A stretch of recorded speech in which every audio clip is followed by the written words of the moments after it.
আমি খুব হাসি খুশি আর ইমোশনাল একটা মেয়ে, কখনোই কাউকে কষ্ট দিতে শিখিনি, সবাইকে ভালোবাসতে শিখেছি। আমরা 4 ভাই বোন, আমার বড় একটা বোন আছে আর আমি। কিন্তু আমার বাবা আমাকে বেশি আদর করত। আমি ছিলাম আমার বাবার ছোট্ট আদরের রাজকন্যা। খুব ভালোবাসতো বাবা আমাকে। আমার বাবা আমাকে মা বলে ডাকতো। সালটি ছিল 2021 সাল। আমরা ভাড়া বাসায় থাকতাম।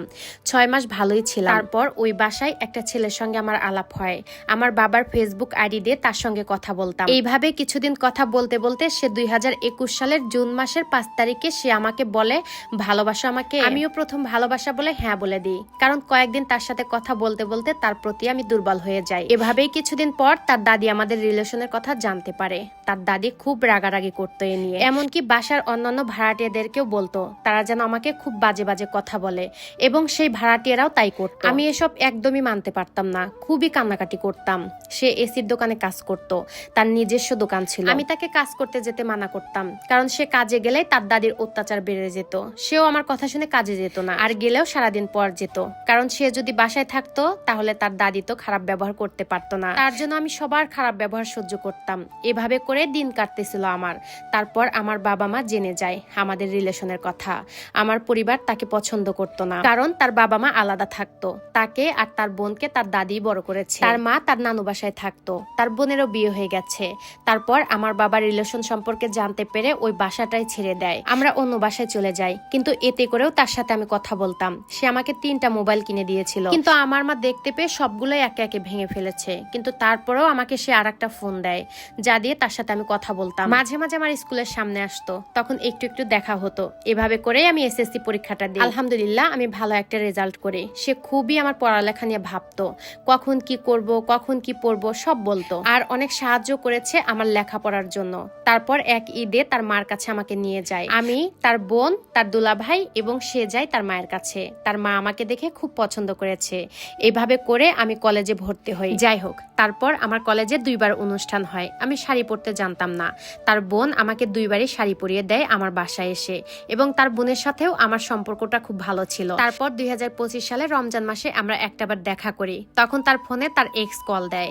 আমি আগে জানতাম তার একটা এক্স আছে, তখন কলটা আমি রিসিভ করি, কারণ তার ফোন আমার কাছেই ছিল। তার এক্স আমাকে বলতেছে তাদের 8 বছরের রিলেশন, আমি যেন তাদের মাঝখান থেকে সরে যাই। এসব কথা শুনে আমি খুব কষ্ট পাই, এবং তার সাথে আমি কিছুদিন কথা বলি না। কয়েকদিন পর সে আমাকে কল দেয়।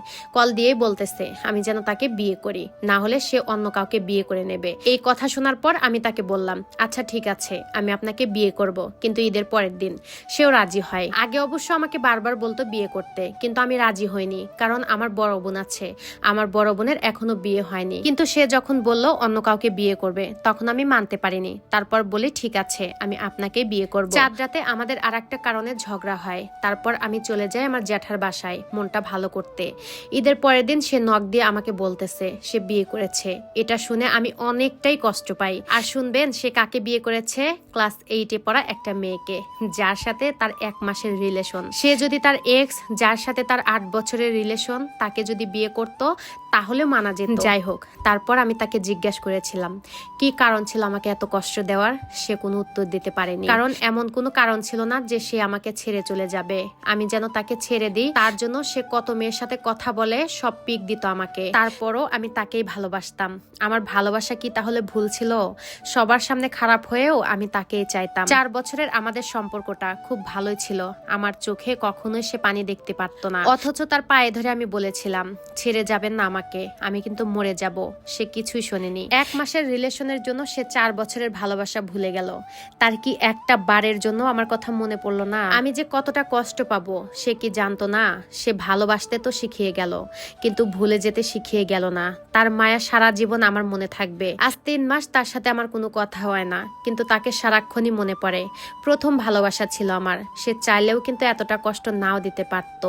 তার জন্য আমি সবসময় দোয়া করি সে সবসময় ভালো থাকুক। আসলে কি কিছু কিছু পুরুষ মানুষ ভালোবাসার যোগ্যই হয় না। যাই হোক, এতক্ষণ যে স্টোরিটা শুনলেন এটা একটা বাস্তব সত্য ঘটনা, এক আপুর লাইফ থেকে নেওয়া। সে আমাকে লিখে পাঠিয়েছেন, আর আপুর জন্য অনেক অনেক দোয়া রইলো। আর ভিডিওটা যদি ভালো লেগে থাকে তাহলে ভিডিওটা অবশ্যই শেয়ার করবেন। সবাই ভালো থাকবেন, সুস্থ থাকবেন। আল্লাহ হাফেজ।